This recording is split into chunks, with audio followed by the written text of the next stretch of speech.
Hello and welcome to CloudFolks HUB. My name is Bhavesh Atara. After ECS, Elastic Container Service, now we are going to talk about another managed container orchestration service known as Elastic Kubernetes Service. So let's start.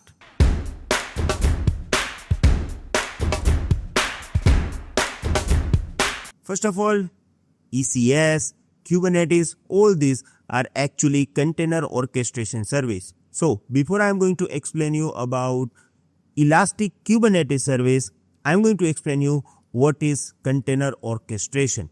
We already discussed about this before we have started ECS, but I want you to just revise this so you will get better understanding about Kubernetes.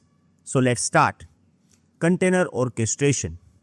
Containers are like small boxes that carry your application and everything it needs. Nowadays, we are always having microservices based application. And to host this microservices based application, we are not using virtual machines. We are using lightweight virtual machines known as containers. Now, if I have one or two containers, it is easy to manage. I don't need anything extra. But in the real world, in the corporate environment, they have hundreds, sometimes thousands of containers. Now, if you have more number of containers, in this case, you must automate this process. And to automate this process, we are actually using container orchestration service. This container orchestration service is actually going to start, stop and restart containers. It is responsible for scaling and it is also providing networking and storage facilities to the container. So container orchestration services is all about managing containers in bulk numbers. Now, in the market, there are so many container orchestration services like we have Docker Swarm, we have Apache Mesos, Amazon ECS. We already discussed about Amazon ECS, and the number one is Kubernetes.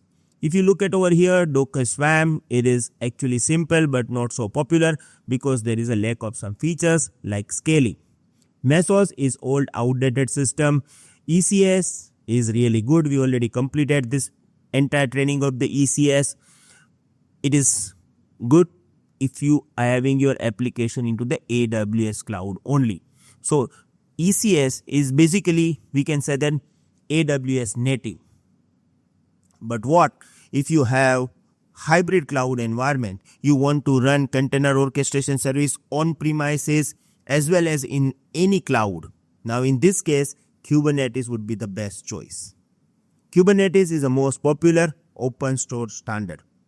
So now we want to learn EKS. Why? Because we want to use world's most popular container orchestration service known as Kubernetes. Now let's understand Kubernetes as well. So Kubernetes is basically open source container orchestration system originally developed by Google. We also call it K8s. It has become the industry standard for running containers.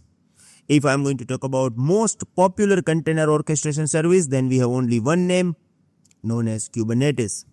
Kubernetes can run in the different environment like on-premises data center, in the cloud, and in the hybrid setup that combine both.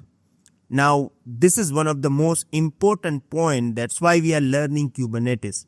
Let me give you one example. Let's say that I have one microservices based application.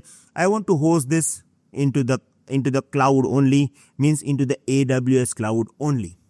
Now, in this case, you can use ECS. There is no need to worry about it.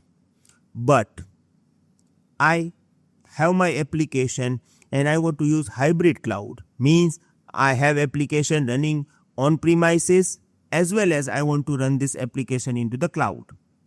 Now in this case, when you are running your application on premises, you will use Kubernetes as a container orchestration service. Now you want to extend your data center and you want to create some resources into the AWS as well. Now, when you are going to the AWS, you may have one question that, okay, in the AWS, which container orchestration service I am going to use? In this case, if you are going to use ECS, it would be not like a good solution. Why? Because you have to manage two container orchestration service. For your on-premises infrastructure, you are using Kubernetes. In the cloud, you are using another container orchestration service known as Elastic Container Service. In this case, it will be very difficult system for you because you have to manage different services. So better choice is you want to use same service for AWS and for your on-premises infrastructure. Now in this case, Kubernetes would be better choice. You can run Kubernetes on-premises as well as you can run Kubernetes as an Elastic Kubernetes service in the AWS cloud. So you have your professionals already hired in your company. They are using EKS in the cloud and they are using your Kubernetes environment in on-premises infrastructure, so they don't need to worry about any different or other system.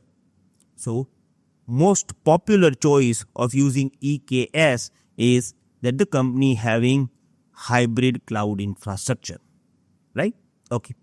Now, Kubernetes is very powerful but also complex to manage, needs control plan, setup, upgrades, patching, scaling, security, etc.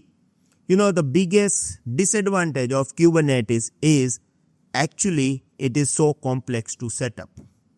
There are so many challenges when we are using Kubernetes. Here I have some detail about the challenge. Sorry to interrupt you. I know you guys are enjoying our video a lot because our final ultimate goal is Solution Architect Certification exam. To reach the destination, we required full videos. Path number 1, our 6-in-1 program.